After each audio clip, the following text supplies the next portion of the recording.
सफाई मकबूल हुसैन 17 सितंबर 2005 को वाघा बॉर्डर के रास्ते भारतीय हकाम ने कैदियों का एक ग्रुप पाकिस्तानी हकाम के हवाले किया। इस ग्रुप में मुख्तलिफ नौइयत के कैदी थे। इनके हाथों में गठड़ियों की शक्ल में कुछ सामान था जो शायद इनके कपड़े वगैरह थे, लेकिन इस ग्रुप में 60-65 साल एक ऐसा पाकिस्तानी भी शामिल था जिसके हाथों में कोई गठड़ी न थी।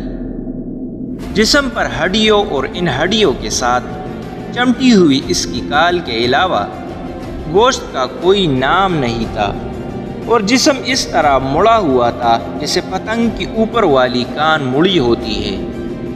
खुदरू झाड़ियों की तरह सर के बेतरतीब बाल, जिन्हें देखकर महसूस होता था कि तवील अरसे तक इन बालों ने तेल या कंघी की शक्ल तक नहीं देखी होगी। और दुख की बात कि पाकिस्तान दाखिल होने वाले इस कैदी की ज़बान भी कटी हुई थी, लेकिन इन सारे मसाइब के बावजूद इस कैदी में एक चीज़ बड़ी मुख्तलिफ थी, और वो थी इसकी आंखें, जिनमें एक अजीब सी चमक थी। पाकिस्तानी हकाम की तरफ से इब्तिदाई कार्रवाई के बाद इन सारे कैदियों को फारिग कर दिया। सारे कैदी अपने अपने घरों को रवाना हो गए, लेकिन ये बूढ़ा कैदी अपने घर जाने की बजाय एक अजीब मंजिल की तलाश में निकल पड़ा। कांपते और नातवा हाथों से वो टूटे हुए अल्फाज लिख लिख कर अपनी मंजिल का पता पूछता रहा, और हर कोई इसे एक गरीब साइल समझकर इसकी रहनुमाई करता रहा। और यूँ 2005 में ये बूढ़ा शख्स पाकिस्तान आर्मी की आज़ाद कश्मीर रजमट तक पहुँच गया। वहाँ पहुँचकर इसने एक अजीब दावा कर दिया। इस दावे के पेश नज़र इस शख्स को रेजिमेंट कमांडर के सामने पेश कर दिया।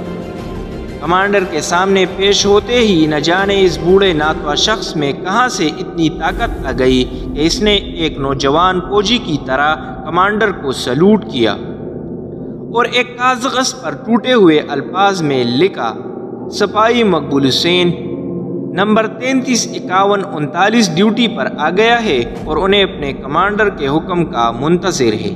कमांडर को कटी हुई ज़बान के इस नातवा और बहवास शख्स के इस दावे ने चकरा के रख दिया। कमांडर कभी इस तहरीर को देखता और कभी उस बूढ़े शख्स को जिसने अभी कुछ देर पहले एक नौजवान फौजी की तरह भरपूर सैल्यूट किया था। कमांडर के हुक्म पर कैदी के लिखे हुए नाम और नंबर की मदद से जब फौजी रिकॉर्ड की पुरानी फाइलों की गर्द जारी कर दी और इस शख्स के रिश्तेदारों को ढूंढ के लाया गया, तो एक दिल दहला देने वाली दास्तान सामने आई। और यह दास्तान जानने के बाद अब फूलों और स्टार्स वाले इस लाश शख्स को सैल्यूट मार रहे थे। इस शख्स का नाम सफाई मकबूल हुसैन था।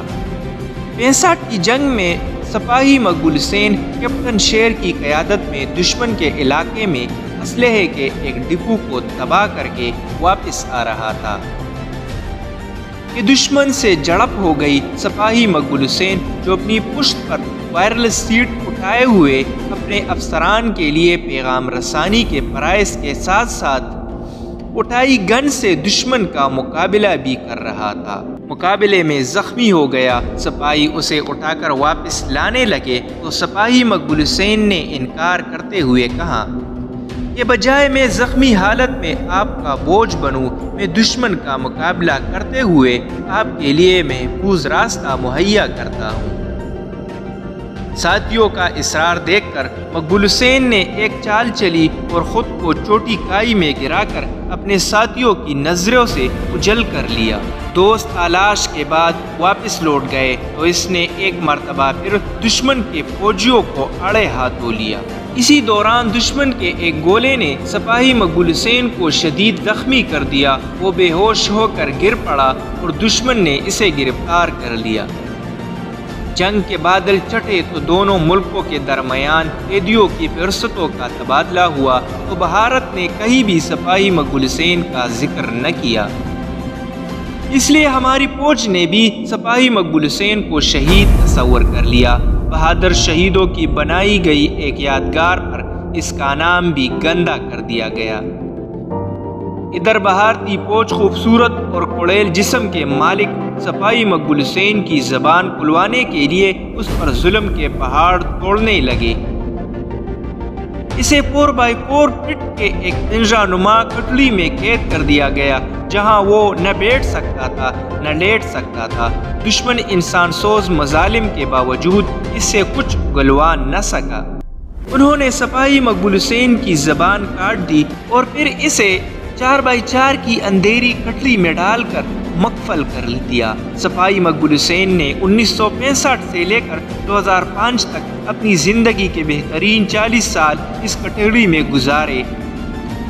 اب وہ کٹی زبان سے پاکستان زندہ باد کا نعرہ تو نہیں لگا سکتا تھا، لیکن اپنے جسم پر لباس کے نام پر پہنے چتڑیوں کی مدد سے 4x4 فٹ کٹڑی کی دیوار کے ایک حصے کو صاف کرتا اور اپنے جسم کے رستے ہوئے خون کی مدد سے وہاں پاکستان زندہ باد لکھ دیتا۔ یوں سپاہی مقبول حسین اپنی زندگی کے بہترین دن اپنے وطن کی محبت کے پاگل پن میں گزارتا رہا۔